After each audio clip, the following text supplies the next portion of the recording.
আজকে আমরা কিছু গুরুত্বপূর্ণ বিষয় নিয়ে কথা বলবো ইনশাআল্লাহ তাআলা। আমি আলোচনা শুরু করতে চাই পবিত্র কোরআনুল কারীমের সূরাতুল আলে ইমরান এর 102 নম্বর আয়াত থেকে। আল্লাহ রাব্বুল আলামিন অত্র আয়াতে বলেছেন, বা'দা আউযু বিল্লাহি মিনাশ শাইতানির রাজীম। আল্লাহ রাব্বুল আলামিন বলছেন, ইয়া আইয়ুহাল্লাযীনা আমানু, হে মুমিনগণ, তোমরা যারা ঈমান এনেছো, ইত্তাকুল্লাহ, তোমরা আল্লাহকে ভয় করো, ওয়ালা তামুতুন্না ইল্লা ওয়া আনতুম মুসলিমুন। এর আগে আল্লাহ পাক বলছেন হাক্কা তুকাতিহ, ভয় করার মতো করে ভয় করো, ওয়ালা তামুতুন্না ইল্লা ওয়া আনতুম মুসলিমুন, পরিপূর্ণ মুসলিম না হয়ে কেউ মৃত্যুবরণ করো না।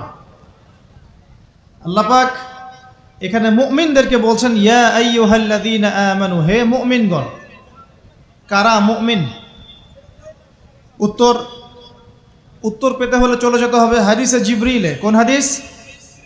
হাদিসে জিবরিল, সহিহ মুসলিম হাদিস নাম্বার 9, মিশকাত হাদিস নাম্বার 2। রাসূলুল্লাহ সাল্লাল্লাহু আলাইহি ওয়াসাল্লাম মসজিদে বসে আছেন। এমন সময় একজন ব্যক্তি মসজিদে প্রবেশ করলেন।